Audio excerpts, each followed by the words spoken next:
শ্রীকর হতে জ্যোতির্বাহিরিল জ্যোতির্মোহী দেবী এক হইয়া ভীরভূতা গণেশের পুত্র দয়ে দিল ভাই ফুটা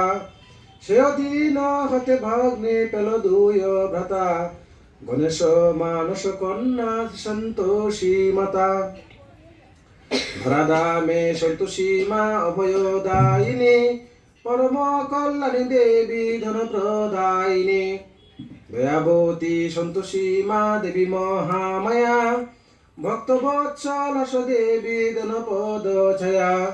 সন্তোষী মা দেবা পূজে দুঃখ নাহি রয় মহিমায় মহাব্রত প্রচারিত হয় দরিদ্র সুকার্তহারা সর্বহারা জন ভক্তিবরে ব্রত কথা শুনিয়া মন এক বুড়ি ছিল তার পুত্র সপ্তজন কনিষ্ঠ তনয় রাম বড় ভাজন আরো পুত্র সবে উপার্জন করে কনিষ্ঠ তনয় রাম খায়দায় ঘুরে একে একে সত্যপুত্র বিবাহ করিল সত্যবতী রামপত্নী গৃহেতে আসিল প্রত্যেকে স্বামী তার হয়েছে বেকার জয়দের ব্যবহারে মন দুঃখ তার রামু তো জানে না আরো এসব ব্যাপার সবশেষে এটো জোটে কপালে তাহার সবার উচ্ছিষ্ট পাতে যাহা পরে থাকে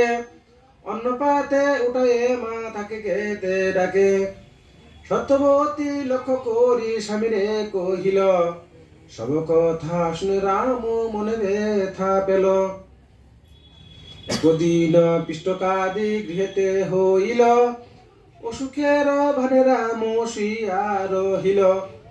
দাদাদের পাতে যাহা শেষে পড়েছিল অন্য পাতে তুলি মাতা তাহাকে ডাকিল নিজ চোখে দেখি রাম ব্যথিত অন্তর সংকল্প করিল দৃঢ় যাবে দেশান্তর স্থির কাছে বিস্তারিয়া কহিল তখন